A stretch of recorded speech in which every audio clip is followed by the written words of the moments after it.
Welcome to V Educare.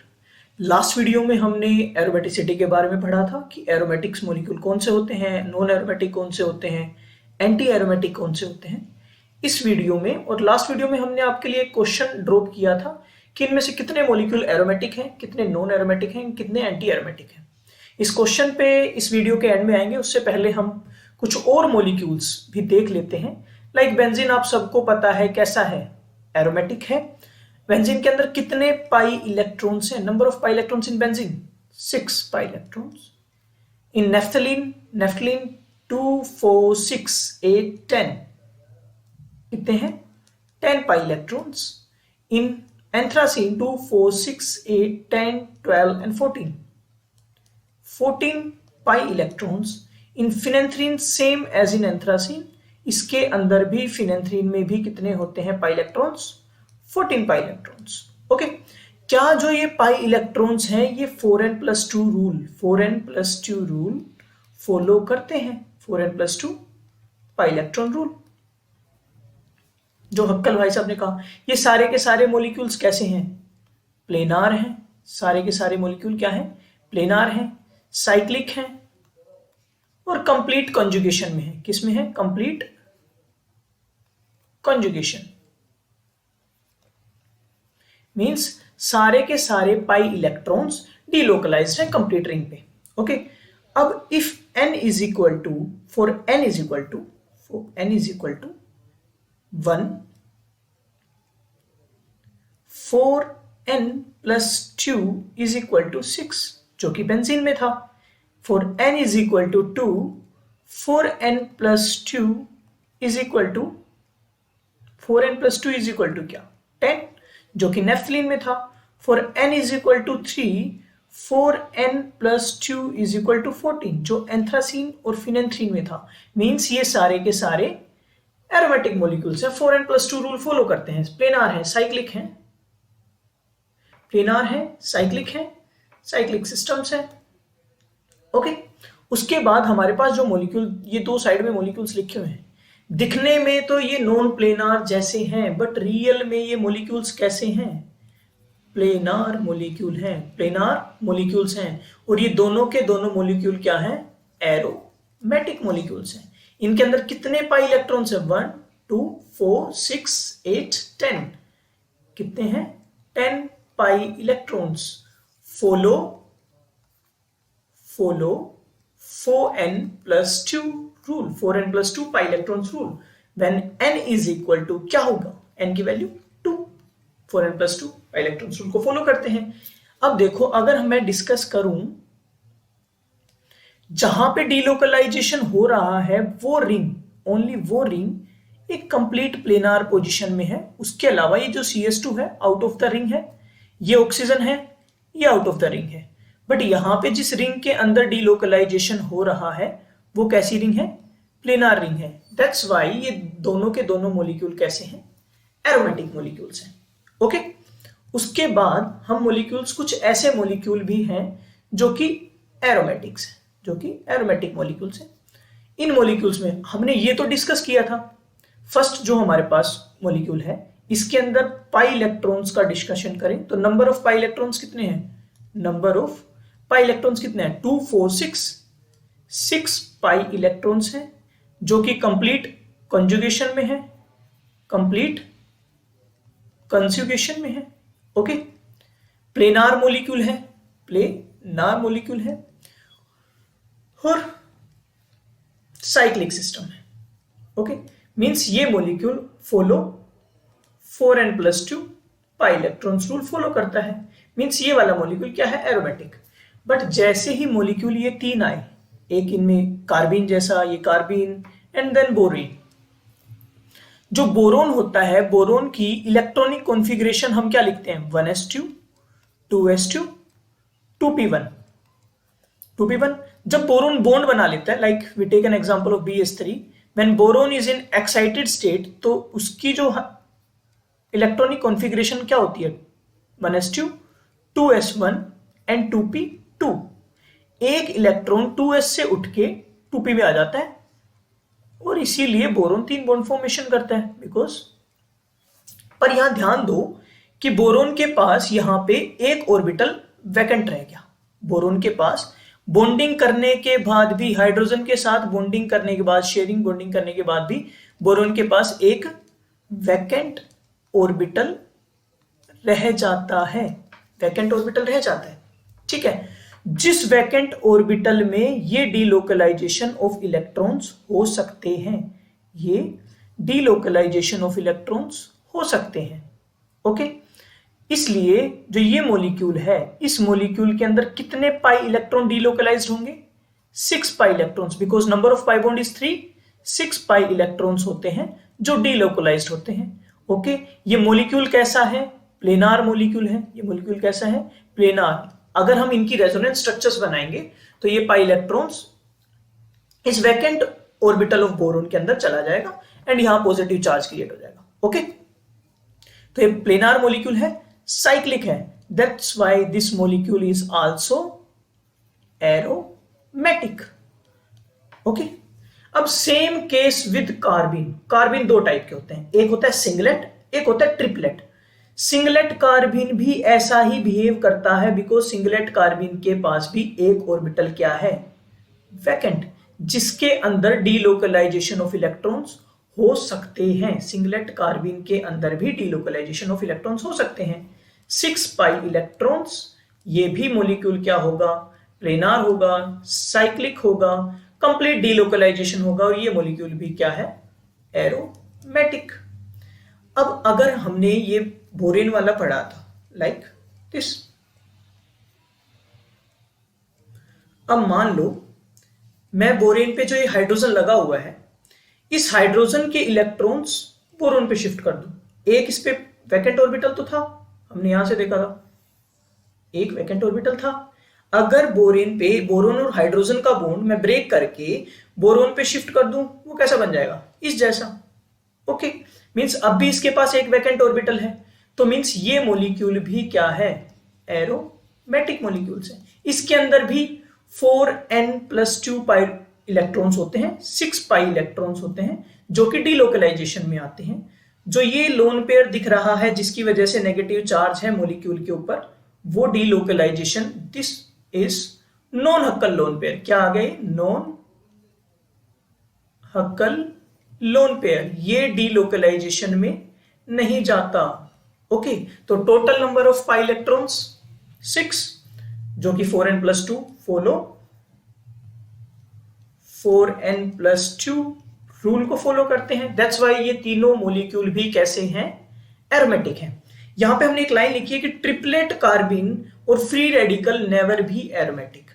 अगर हम triplet कार्बिन बनाते, लाइक सपोज हम एक ट्रिपलेट कार्बिन बनाते हैं, हमने ये कार्बिन बनाया, ओके। एक जो हमने एग्जांपल लिया वो कैसा था? सिंगलेट कार्बिन का। अब यहां पे हम क्या बना रहे हैं? ट्रिपलेट कार्बिन। मींस एक एक इलेक्ट्रॉन्स दोनों ऑर्बिटल के अंदर हैं। यहां delocalisation of electron is not possible, not possible, okay. That's why singlet carbene और फ्री रेडिकल कभी भी एरोमेटिक नहीं हो सकते। ऐसे मॉलिक्यूल्स, अब हमने जो ये एग्जांपल लिया, ऐसे मॉलिक्यूल भी एरोमेटिक होते हैं। नेक्स्ट हमारा जो एग्जांपल है वो है एन्युलिन्स। नेक्स्ट एग्जांपल क्या है? एन्युलिन्स। हमने इसके बारे में पढ़ा था, नंबर ऑफ पाई इलेक्ट्रॉन्स। अगर मैं पाई इलेक्ट्रॉन्स का डिस्कशन करूं, फर्स्ट में साइक्लोब्यूटाडाइन बोलूं, अगर मैं इसके अंदर 4 पाई इलेक्ट्रॉन्स। 4 पाई इलेक्ट्रॉन्स कौन से रूल को फॉलो करते हैं? 4 पाई इलेक्ट्रॉन्स कौन से रूल को फॉलो करते हैं? 4n रूल को फॉलो करते हैं। 4n मतलब anti aromatic, anti aromatic. It does not follow 4n+2 rule. ये सारे के सारे मॉलिक्यूल साइक्लिक हैं, okay. Second is benzene, aromatic है, जो हमारे पास एरोमेटिक है, ओके। नेक्स्ट जो हम एग्जांपल ले रहे हैं, नेक्स्ट जो हमने एग्जांपल लिया है वो ये साइक्लोओक्टाटेट्राइन। रियल में ये दिखता लोगों को क्या है? 8 पाई इलेक्ट्रॉन्स दिखते हैं, 8 पाई इलेक्ट्रॉन्स दिखते हैं। तो 8 पाई इलेक्ट्रॉन्स देख के वो एंटी एरोमेटिक बोल देते हैं। But this molecule is non planar. ये मॉलिक्यूल कैसा है? नॉन प्लेनार मॉलिक्यूल है। ये मॉलिक्यूल कैसा है? नॉन प्लेनार मॉलिक्यूल है, ये है इसका रियल स्ट्रक्चर ऑफ साइक्लोओक्टा टेट्राईन का। अब जो नॉन प्लेनार मॉलिक्यूल होते हैं, जो नॉन प्लेनार होंगे, उसके अंदर डीलोकलाइजेशन ऑफ इलेक्ट्रॉन पॉसिबल नहीं है। नॉन प्लेनार मॉलिक्यूल के अंदर डीलोकलाइजेशन ऑफ इलेक्ट्रॉन पॉसिबल नहीं है। डबल बॉन्ड तो यहां कंजुगेटेड है, नेक्स्ट टू कार्बन कंजुगेशन में है, बट डीलोकलाइजेशन होने के लिए, इलेक्ट्रॉन का रिंग के अंदर फ्लो करने के लिए सारे के सारे p ऑर्बिटल्स एक प्लेन में होने चाहिए, जो कि साइक्लोओक्टा टेट्राईन में नहीं होते। इसलिए ये मॉलिक्यूल कैसा है? Non aromatic. ये मॉलिक्यूल कैसा है? Non aromatic. ओके, उसके बाद हम बात करते हैं ये मॉलिक्यूल। ये दो मॉलिक्यूल हम ले रहे हैं।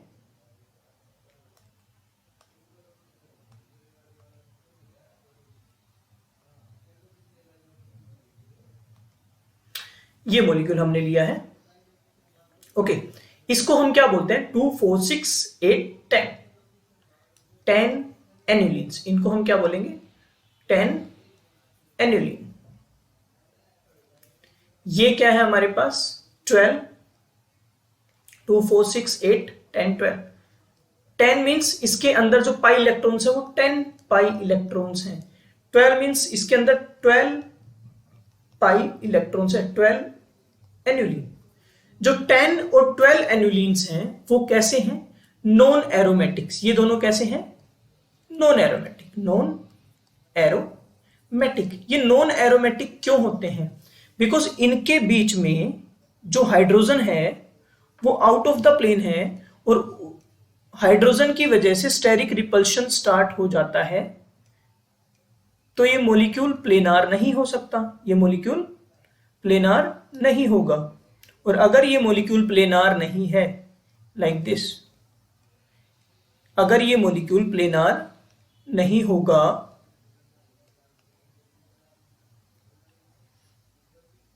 लाइक हम आगे मैं आपको ये दिखाता हूं, ये एक एग्जांपल।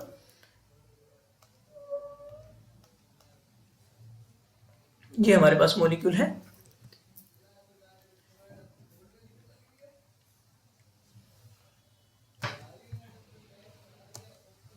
हमारे पास ये एग्जांपल है, ये रहा, लाइक दिस।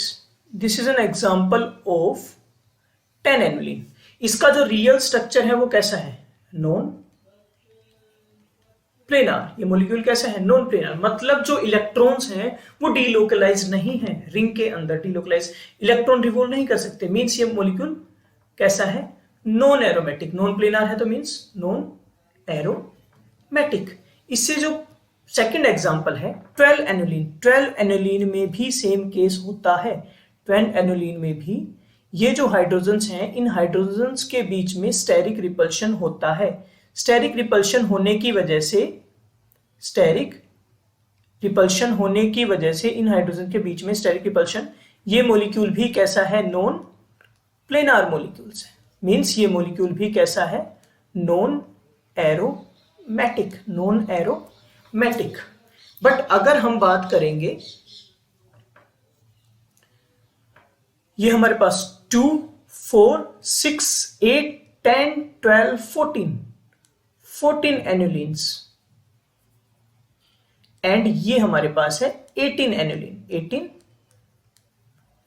एनुलिन्स, 14 एनुलिन्स एंड 18 एनुलिन्स कैसे होते हैं?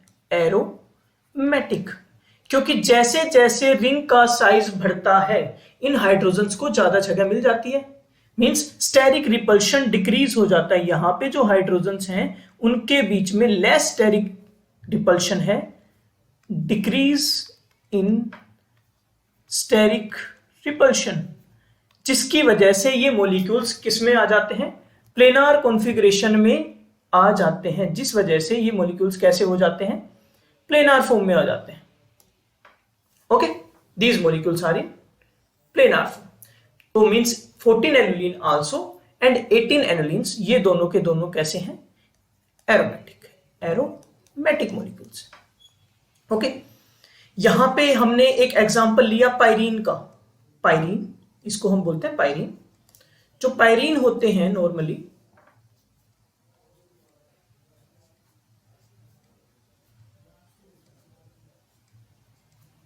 ये भी क्या होते हैं, एरोमेटिक होते हैं। पायरीन भी क्या होते हैं, एरोमेटिक मॉलिक्यूल्स होते हैं। ये मॉलिक्यूल क्या है, एरोमेटिक।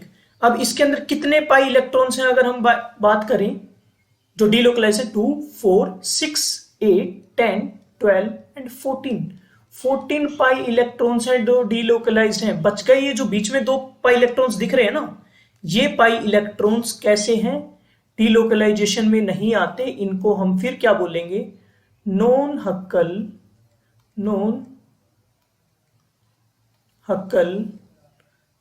Pi bond. जैसे हमने नॉन हक्कल लोन पेयर बोला था, वैसे ये क्या है, non Huckel pi bonds. Means this pi bond is not in delocalisation. So यहां पे ये 14 पाई इलेक्ट्रॉन्स होते हैं और ये मॉलिक्यूल कैसा होता है, एरोमेटिक। सेम मॉलिक्यूल ये है। अगर यहां पे आप देखो कि ये जो 2 बॉन्ड हैं, ये bond out of the plane and below the plane, इसमें होने की वजह से ये पूरा मॉलिक्यूल जो जहां पे डीलोकलाइजेशन है वो कंप्लीट मॉलिक्यूल कैसा है, प्लेनार। ये हमने इसके साथ एक स्ट्रक्चर दे रखी है। ये जितने भी पी ऑर्बिटल्स हैं सारे एक ही प्लेन में हैं और डीलोकलाइजेशन पॉसिबल है। और इसके अंदर कितने पाई इलेक्ट्रॉन्स आएंगे, 14 पाई इलेक्ट्रॉन्स। दैट्स वाई ये मॉलिक्यूल भी क्या है, एरोमेटिक। ओके, जो 16 एनुलिन होता है, ये एग्जांपल है हमारे पास 16 एनुलिन का। एक एग्जांपल हमने लिया है 16, ये है 16 एनुलिन। ओके, ये कैसा होता है 16 एनुलिन, नॉन एरोमेटिक मॉलिक्यूल्स होता है, नॉन। नाउ अब हम हमारे क्वेश्चन पे आते हैं कि हमारा जो क्वेश्चन था कि इनमें से कितने मॉलिक्यूल्स एरोमेटिक हैं, कितने नॉन एरोमेटिक हैं, कितने एंटी एरोमेटिक हैं। ये एग्जांपल किसका है, जो हमारा फर्स्ट है, ये क्या है, 18 एनुलिन। क्या है, 18 annulene.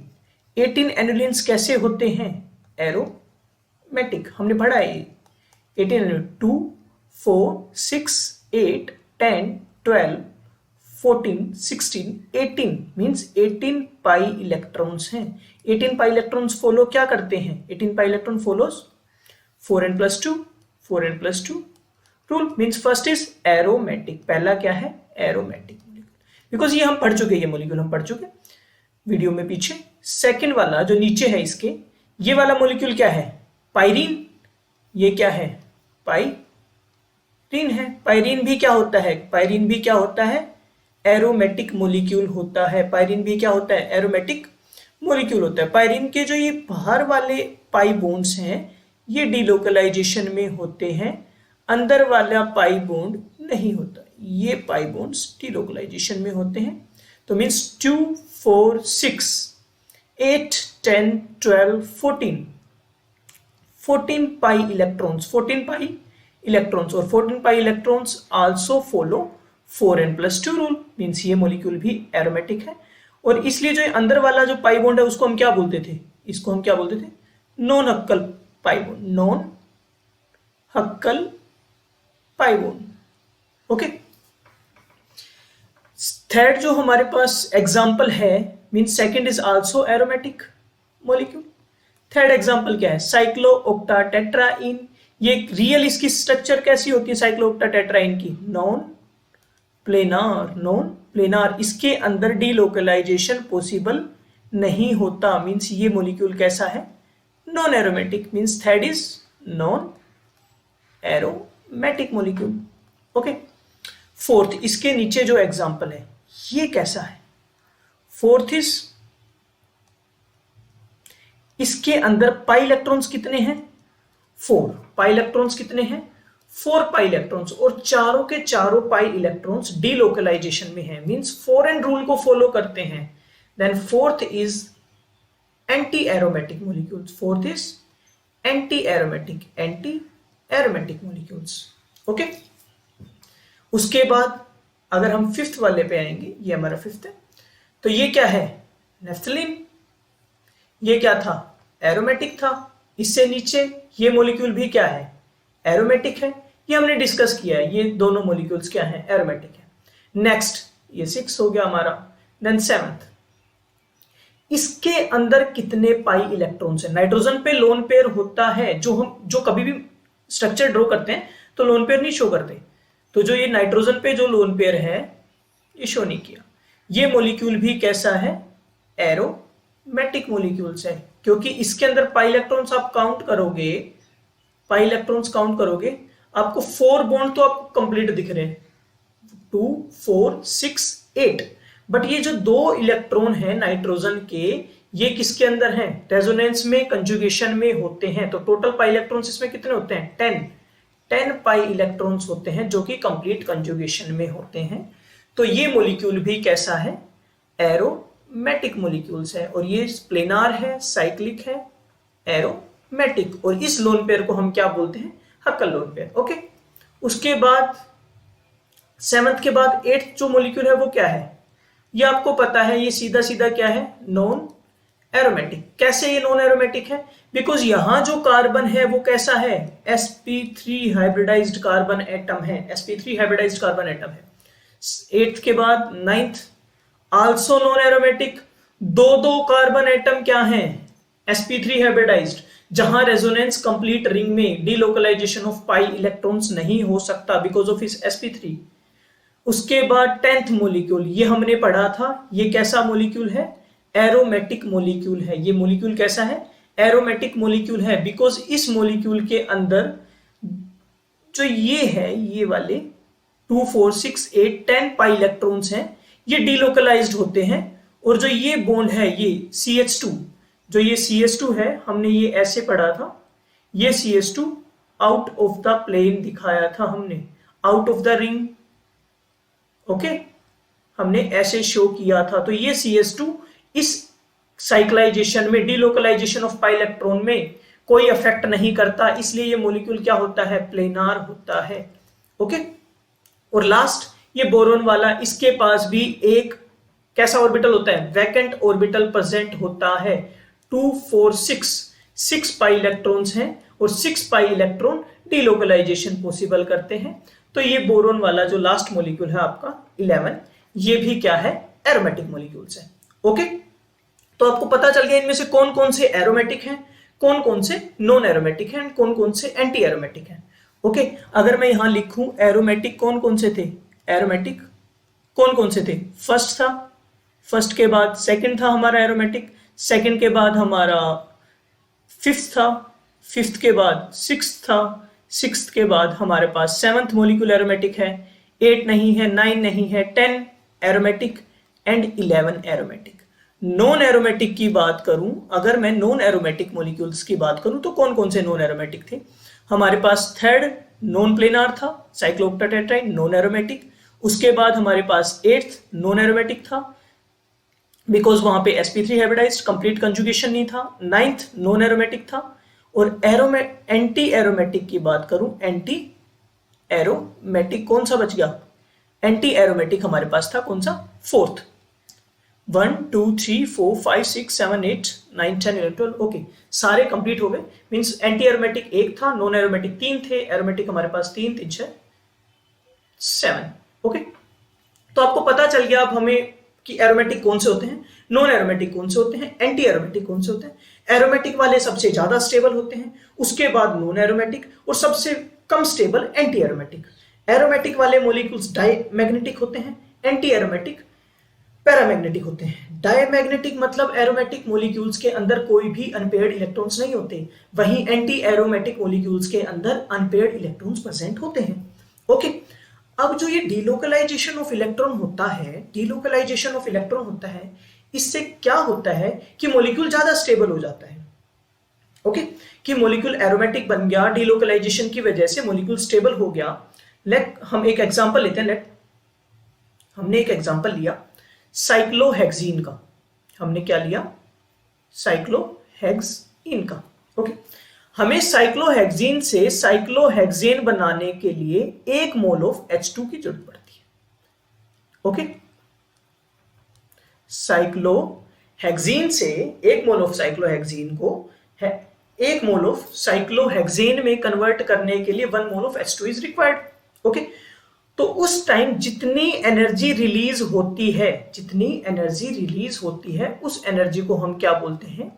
Heat of hydrogenation, heat of hydrogenation. Amount of energy या quantity of heat released when 1 mole of unsaturated compound is hydrogenated. Okay, ये हमारे पास अनसैचुरेटेड था, साइक्लोहेक्सेन सैचुरेटेड कंपाउंड। ओके, अब हम लेट्स सपोज हमने क्या किया, साइक्लोहेक्सीन की जगह हम बोलते हैं इसको, सेकंड जो हम लिख रहे हैं साइक्लोहेक्सट्राईन। लेट्स सपोज कि ये हमारे पास क्या है? साइक्लोहेक्सट्राईन। तो साइक्लोहेक्सट्राईन, बेंजीन, एक सेकंड के लिए आप इसको बेंजीन ना समझ के आप इसको बोलो साइक्लोहेक्सट्राईन। अब साइक्लोहेक्सट्राईन के अंदर हाइड्रोजिनेशन करने के लिए हमें 3 मोल ऑफ H2 रिक्वायर्ड होंगे, बिकॉज उसको कन्वर्ट करना हमें किसमें? साइक्लोहेक्सीन में, because 3 mole of H2 required होंगे। एक डबल बॉन्ड को ब्रेक करने के लिए 2 H2 यूज होते हैं। ओके, तो 3 डबल बॉन्ड है, 3 डबल बॉन्ड को ब्रेक करके सैचुरेटेड फॉर्म में लेके आना means 6 hydrogen required, mean 3 mole of H2 is required. और जो एनर्जी रिलीज होगी, लेट्स सपोज जो फर्स्ट केस में एनर्जी रिलीज हुई थी वो इवन है, तो यहां जो एनर्जी रिलीज होनी चाहिए वो 3 इवन होनी चाहिए, because 3 mole of H2 is required. But ऐसा होता नहीं है, ऐसा होता नहीं है। रियल में क्या हुआ? रियल में क्या हुआ? हमारे पास जो एनर्जी रिलीज हुई वो कितनी हुई? -49.8 किलो कैलोरी पर मोल। अब जैसे एक डबल बॉन्ड को हाइड्रोजनेट करने के लिए हमारे पास इतनी एनर्जी रिलीज हुई -28.6, तो मींस 3 डबल बॉन्ड को करने के लिए एनर्जी रिलीज होनी चाहिए थी इतनी, बट ऐसा नहीं हुआ। एनर्जी रिलीज कितनी हुई? -49.8, मींस कुछ अमाउंट ऑफ एनर्जी उस मॉलिक्यूल को स्टेबलाइज कर गई, और उसी एनर्जी को हम क्या बोलते हैं? Resonance energy. मींस अगर मेरे इलेक्ट्रॉन्स डीलोकलाइज होना स्टार्ट हो गए, उनके बीच में रेजोनेंस होना स्टार्ट हो गई, मींस मॉलिक्यूल ज्यादा स्टेबल हो गया। पे हमने aromatic molecules, anti aromatic molecules and non aromatic molecules discuss की। तो यहां तक हमने काफी क्वेश्चंस भी किए, काफी मॉलिक्यूल्स को देखा भी। उसके बाद अब 2 चीजें और बची हैं आपकी, quasi aromatics and homo aromatic molecules, वो कैसे होते हैं। And one more thing, for non benzenoid system के लिए हम क्रेग्स रूल पढ़ेंगे कि फॉर नॉन बेंजोनेट सिस्टम वो एरोमेटिक, उनमें एरोमेटिक कैसे देखते हैं। Okay, thank you.